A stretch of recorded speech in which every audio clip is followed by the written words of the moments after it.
Baik, sebelumnya perkenalkan, saya Rizky Fajar Syaikul Akmal dengan NIM 2330 2080 135. Di sini saya izin untuk menjelaskan materi mengenai anatomi klinis dari kardiovaskular dengan dosen pengampu saya yaitu Dr. Oski Iliandri, Magister Kesehatan. Nah, sebelum kita mempelajari lebih lanjut mengenai anatomi klinis dari kardiovaskular, perlu kita jabarkan terlebih dahulu bagaimana fungsi dari jantung yang normal. Nah, pada jantung yang normal itu, darah kaya akan karbon dioksida ataupun CO2 itu akan dibawa menuju ke jantung, tepatnya di atrium kanan terlebih dahulu, melalui vena cava superior dan vena cava inferior.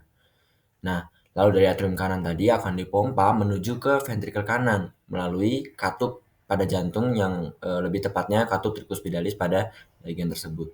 Lalu dari ventrikel kanan akan dipompa menuju ke paru-paru ataupun pulmonalis melalui arteri pulmonalis. Nah, lalu pada paru-paru akan terjadi pertukaran antara gas karbon dioksida dan gas oksigen ataupun O2. Nah, lalu dari paru-paru akan menyalurkan darah yang sudah kaya akan oksigen itu menuju ke atrium bagian kiri melalui vena pulmonalis. Nah, dari atrium kiri tersebut akan memompa menuju ke ventrikel kiri ataupun bilik yang terletak di bawahnya. Lalu dari ventrikel kiri lalu akan memompa menuju seluruh tubuh melalui aorta, melewati katup aorta terlebih dahulu.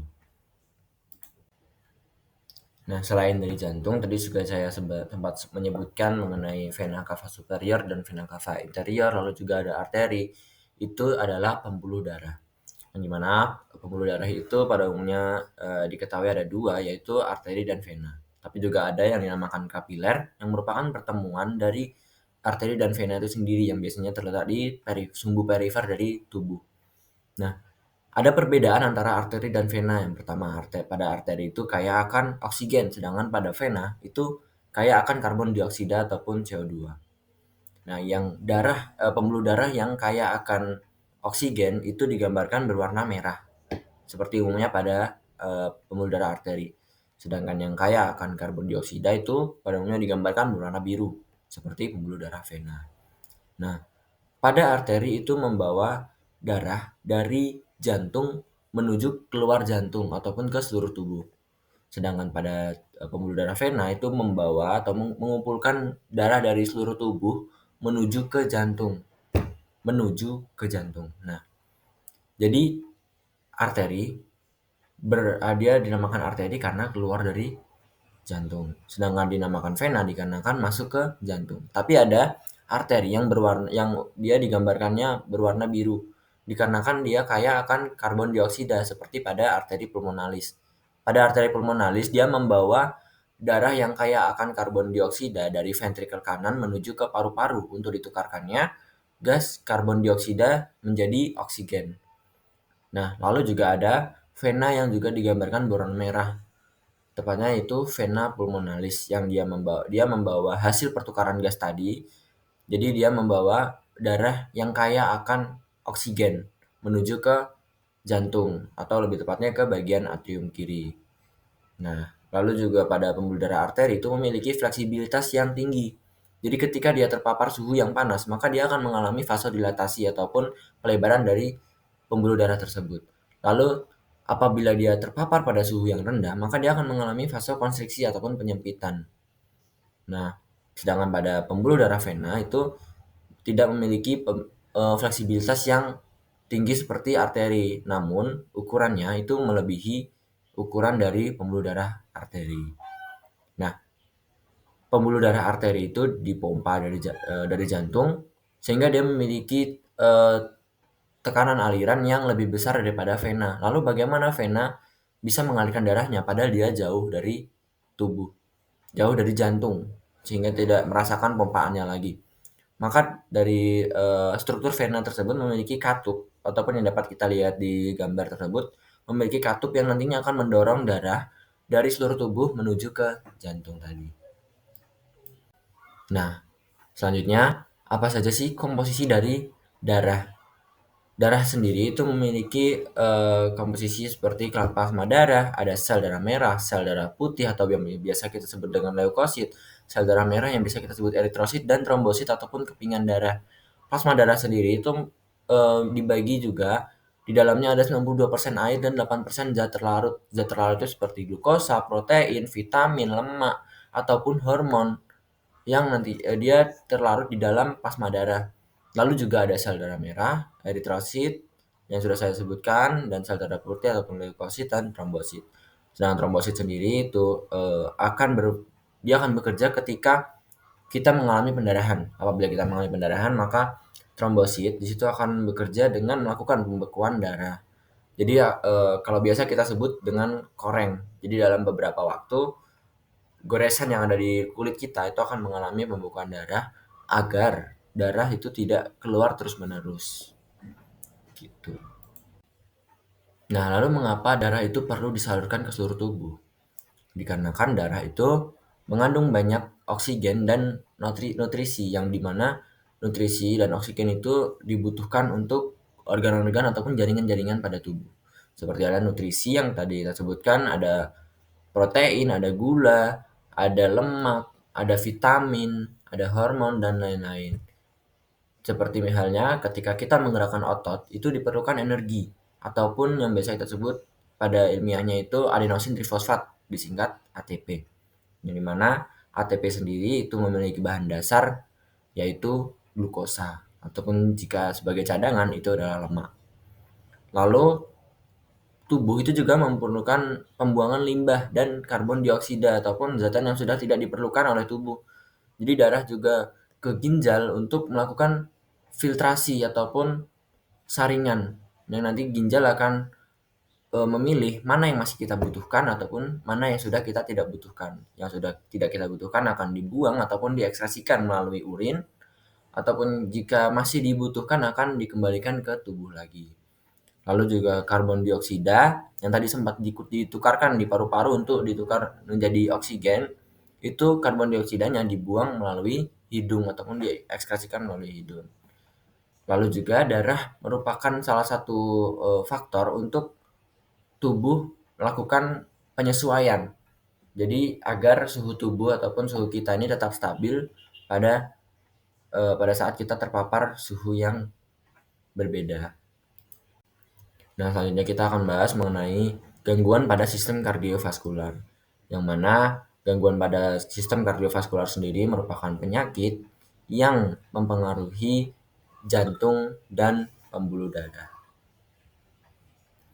Lalu di sini yang pertama kita bahas yaitu mengenai gagal jantung ataupun heart failure, yang dimana merupakan suatu kegagalan jantung dalam memompa darah untuk memenuhi kebutuhan tubuh. Tadi kita sudah sebutkan bagaimana tubuh memerlukan darah dan bagaimana jantung memompa darah menuju ke seluruh tubuh. Lalu juga ada di sini kegagalan jantung kongestif, ada suatu kegagalan pemompaan.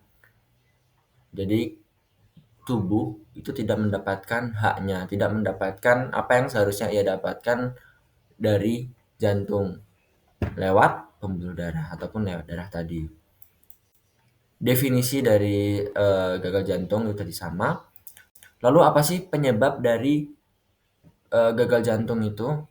Penyebab dari gagal jantung itu dibagi menjadi beberapa aspek, yaitu ada disfungsi miokard. Miokard itu merupakan otot dari jantung. Lalu ada beban tekanan yang berlebihan pada pembebanan sistolik atau systolic overload. Lalu juga ada beban volume yang berlebihan pada diastolik atau biasa disebut diastolic overload, dan peningkatan kebutuhan metabolik. Dan juga ada peningkatan kebutuhan yang berlebihan ataupun demand overload. Itu yang menyebabkan dari gagal jantung itu sendiri.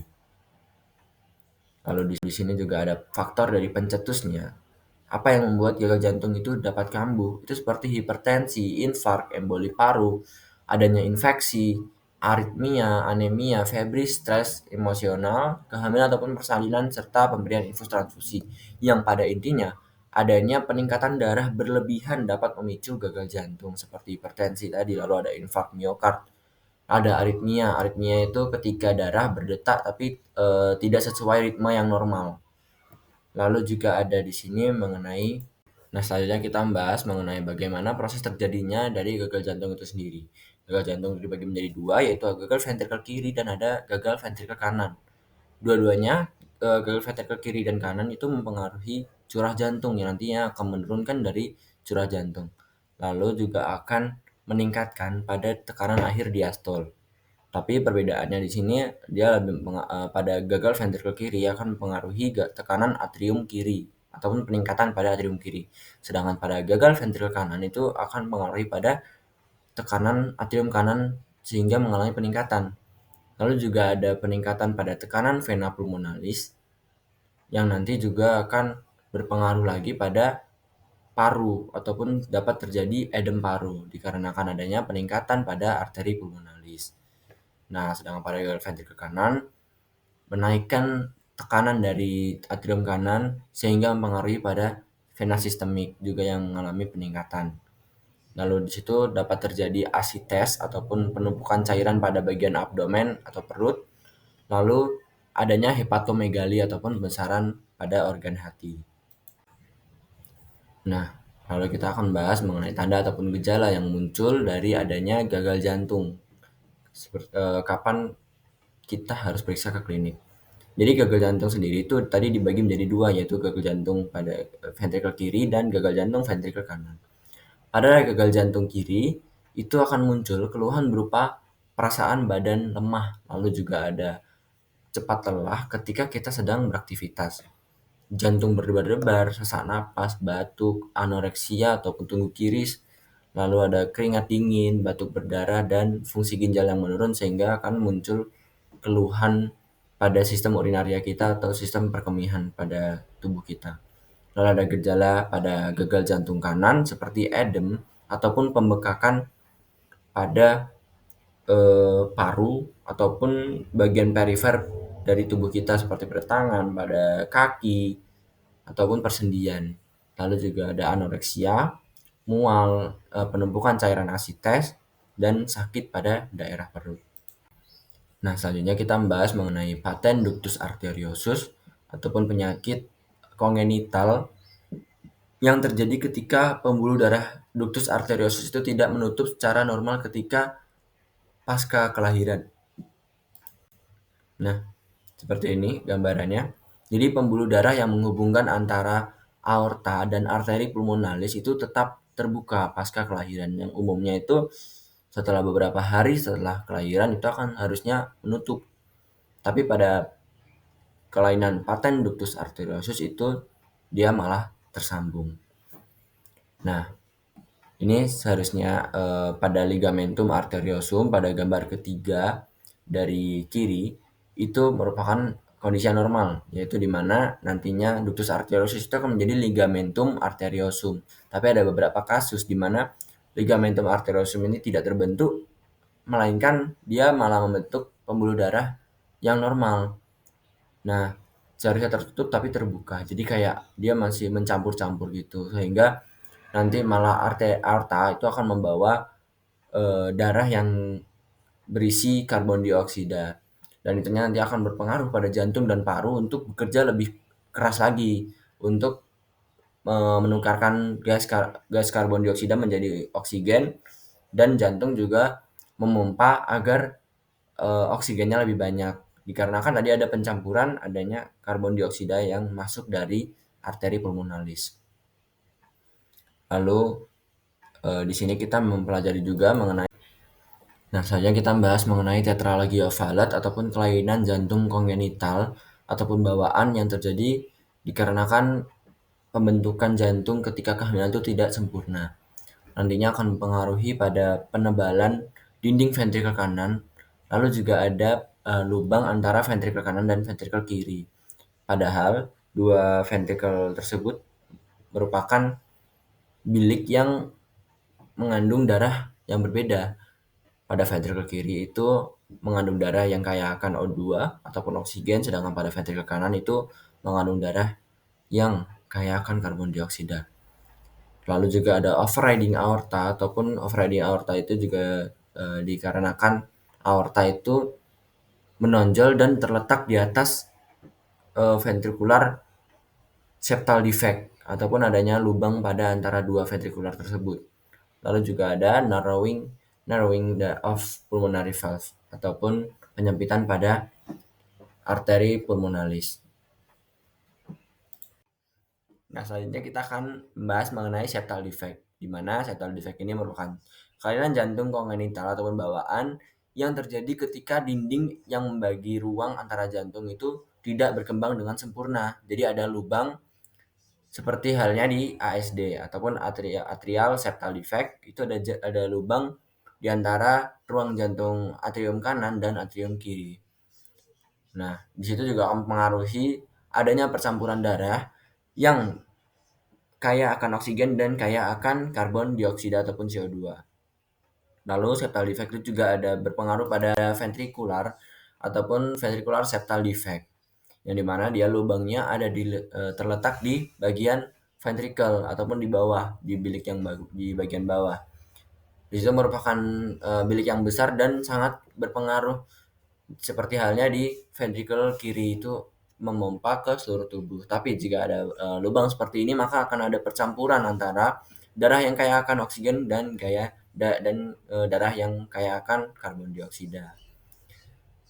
Nah, selanjutnya terima kasih dan sampai jumpa lagi. Jika ada pertanyaan, silahkan ditanyakan. Insya Allah akan saya jawab.